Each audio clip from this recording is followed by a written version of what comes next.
10 minuti. Porca puttana. Movie की शुरुआत में एक कपल अपने नए अपार्टमेंट में शिफ्ट होते हैं। यह है रॉब और यह है उसकी गर्लफ्रेंड गेल। रॉब कोई बॉक्स को अपने हाथ में पकड़कर कहता है, हे गेल, इस वाइन बॉक्स को कहाँ रखना है? और गेल कहती है, यहाँ पर रख दो ना। फिर रॉब कहता है कि इस घर का ओनर सारी चीजों को अपने साथ ले गया, लेकिन सिर्फ इस पुराने फ्रिज को यहाँ छोड़ के क्यों गया? वाओ, ये तो बहुत सालों पुराना फ्रिज लग रहा है। नॉर्मली मोटर फ्रिज के नीचे फिट की होती है, लेकिन देखो इस फ्रिज का मोटर इसके ऊपर है। तब गेल कहती है, तुम फ्रिज की रिसर्च करना बंद करो और यहाँ आओ, हम वाइन ड्रिंक करते हैं। रॉब कहता है, क्या सिर्फ वाइन? वाइन को आइस क्यूब्स के बिना पीने में क्या मजा है? यहाँ इतनी बड़ी फ्रिज तो है, देखता हूँ कि इसके फ्रीजर में कुछ है कि नहीं। ये कहकर वो फ्रीजर को खोलता है और वो पूरा फ्रीजर आइस से भरा होता है। ऐसा लगता है कि उस फ्रीजर को कई सालों से खोला ही नहीं है। छोड़ो, हमें तो आइस क्यूब से मतलब है, कहकर वो वहाँ से कुछ आइस क्यूब निकालता है। फिर वो आइस क्यूब पर वाइन डालकर ड्रिंक करने लगते हैं और ड्रिंक करते समय रॉब अपने ग्लास में कोई अलग चीज को नोटिस करता है और वो कहता है, गेल देखो मेरे ग्लास में जो आइस क्यूब है उसमें कोई चीज नजर आ रही है। तब वो दोनों उसको बाहर निकाल कर देखते हैं, लेकिन उन्हें ठीक से दिखता नहीं। तब गेल एक मैग्नीफाइंग ग्लास लेकर आती है और वो दोनों उससे उस चीज को गौर से देखते हैं। तब देखते हैं कि वो एक हाथी है और वो मैमोथ नाम का हाथी है जो आइस एज के समय में रहा करता था। फिर गेल कहती है, मुझे लगता है कि ये एक छोटा मैमोथ टॉय है, हो सकता है इसे किसी ने पानी में डाल दिया हो और वो आइस के अंदर ही फ्रीज हो गया होगा। इस टॉय की डिजाइन तो देखो कितनी डिटेलिंग से बनाई गई है। शायद फ्रीजर में ऐसे और भी कई टॉयज होंगे, चलो चलकर देखते हैं। गेल उस फ्रीजर को ओपन करती है और फ्रीजर में रखी चीजों को हटाती है। फिर वो जब अंदर देखती है तो एकदम सरप्राइज हो जाती है और कहती है, हे रॉब यहाँ आओ, देखो। तब वहाँ देखकर रॉब को विश्वास ही नहीं होता, क्योंकि उनके फ्रीजर के अंदर एक छोटा सा गांव होता है जहाँ इंसान रहते हैं। वे वहाँ रहकर घर बनाते हैं और वहाँ काम भी कर रहे होते हैं। यानी उस फ्रिज के फ्रीजर में एक पूरी सिविलाइजेशन है। लेकिन उस दुनिया में रहने वाले लोगों के लिए समय बहुत ही तेज चल रहा होता है और वे सभी फास्ट मूव हो रहे होते हैं। अब रॉब और गेल सब देख रहे होते हैं। तब गेल कहती है, ऐसा होना तो पॉसिबल ही नहीं है। और रॉब कहता है, हाँ यार, हमारे फ्रीजर में एक छोटी सिटी है और इनके बने हुए घरों को देखकर मुझे लगता है कि ये लोग अब मेडिवल पीरियड में है, यानी मिड एज में होंगे। अगर अपने ईयर्स के हिसाब से देखा जाए तो इनके 500 या 1000 ईयर चल रहा होगा। अब रॉब की आइस क्यूब में जो मैमोथ मिला था वो एक टॉय नहीं बल्कि सच में एक मैमोथ है जो उनके फ्रीजर की दुनिया में रहा करता था। गेल कहती है, ये मैमोथ इनकी न्यूथलिक एज का होगा और मरकर आइस में फंस गया होगा। रॉब पूछता है, क्या न्यूथलिक एज? तुम क्या कहना चाहती हो? और गेल कहती है, मतलब जीसस क्राइस्ट बॉर्न होने के हजारों साल पहले। रॉब कहता है, फिर इनके पीरियड में भी जीसस क्राइस्ट होंगे क्या? वो जवाब देती है, क्या पता, चलो पहले हम इसको गाड़ देते हैं। और ये कहकर उस आइस क्यूब के मैमोथ को रॉब अपने हाथ में लेता है। सोचिए रियल लाइफ में मैमोथ कितना बड़ा होगा और इसे इसने अपनी उंगली में उठा रखा है, बताओ। अब उसे ले जाकर उनके फ्लावर पॉट की मिट्टी में गाड़ देते हैं और ये सब करने में वो 10 मिनट स्पेंड करते हैं। फिर वो फिर से अपने फ्रीजर में देखते हैं और अब उस फ्रीजर में सब कुछ चेंज हो गया होता है और वहाँ एक नई सिटी फॉर्म हुई होती है। वे बातें करते हैं कि सिर्फ 10 मिनटों में इतना डेवलप कैसे हो गया, क्योंकि उनका टाइम बहुत ही फास्ट चल रहा है और अब उनकी दुनिया में इंडस्ट्रियल रिवॉल्यूशन चल रही है। यानी वहाँ अब चल रहा होगा 1800 या 1850। इस फ्रीजर के अंदर की दुनिया बहुत ही फास्ट है। वहाँ बिल्डिंग्स बहुत ही फास्ट बनते हैं, फैक्ट्रीज बनती है और फिर वो धीरे धीरे मॉडर्न वर्ल्ड में बदल जाती है। फिर कई सारी बिल्डिंग्स भी बनती है। असल में बात यह है कि फ्रीजर की दुनिया में भी टाइम नॉर्मली चल रहा होता है, क्योंकि अब फ्रीजर के मिनी वर्ल्ड में 2 इंसानों को दिखाया जाता है जो वहाँ बैठकर फ्रीजर से बाहर देख रहे होते हैं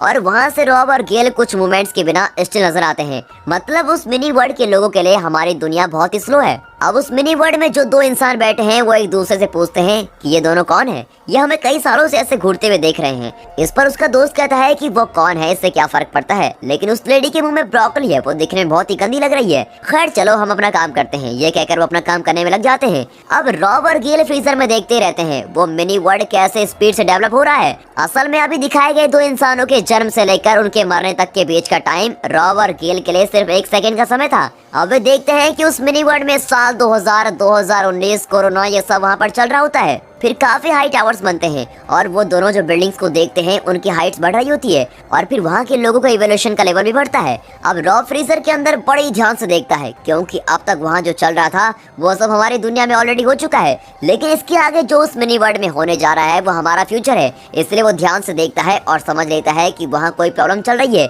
और अचानक एक न्यूक्लियर बम वहाँ ब्लास्ट होता है और उसका इम्पैक्ट उसे क्लोजली देखने वाले रॉब पर भी बढ़ता है और इससे वो फ्रीजर से दूर चला जाता है। इससे उसका चेहरा भी लाल हो जाता है। इसका मतलब है कि फ्यूचर में हमारे इवोल्यूशन के चलते एक न्यूक्लियर वॉर होने वाली है। अब उस फ्रीजर में बम ब्लास्ट होता है और गेल फ्रीजर को बंद कर देती है और कहती है ये कैसे लोग हैं, लगता है ये हमसे भी ज्यादा बुरे लोग हैं। खैर तुम अपना चेहरा देखो कितना लाल हो गया है। और वो शीशे में अपना चेहरा देखकर हैरान हो जाता है। ठीक है चलो अब कुछ खा लेते हैं, ये कहकर वो डिनर करते हैं। तब उन दोनों के माइंड में उस मिनी वर्ल्ड की बातें चल रही होती है। वो सोचते हैं कि हमारे वर्ल्ड में भी ऐसा न्यूक्लियर वॉर हो सकता है और इस वर्ल्ड के बाद उस वर्ल्ड में क्या होगा, वहाँ कुछ लोग जिंदा भी बचे होंगे और उस दुनिया को फिर से क्रिएट भी कर सकते हैं। तब गेल कहती है रॉब तुम क्यों इतना सोच रहे हो, चलो हम उसको खोल कर ही देख लेते हैं। और वो फिर से उसको ओपन करते हैं और इस बार वो पूरे 1 घंटे के बाद उसको ओपन कर रहे होते हैं। इससे पहले जब उन्होंने 10 मिनट बाद फ्रीजर को खोला था तब उस मिनी वर्ल्ड में कई साल बीत चुके थे, यानी अब 1 घंटे बाद ओपन करने पर अब वहाँ कई हजारों साल बीत चुके हैं। अब उस न्यूक्लियर वॉर के बाद वहाँ क्या हुआ होगा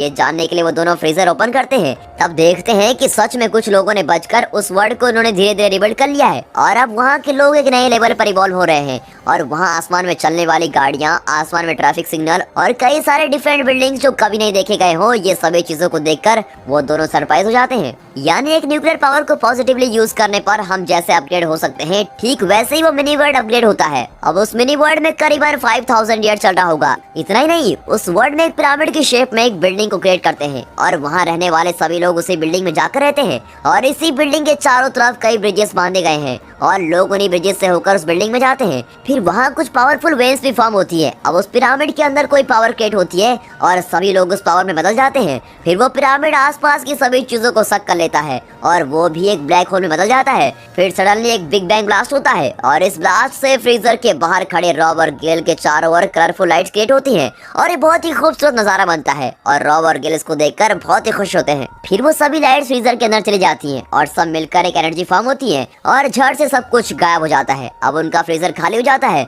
फिर रॉब कहता है बस इतना ही। गेल तुम्हें क्या लगता है, क्या वो वापस आएंगे?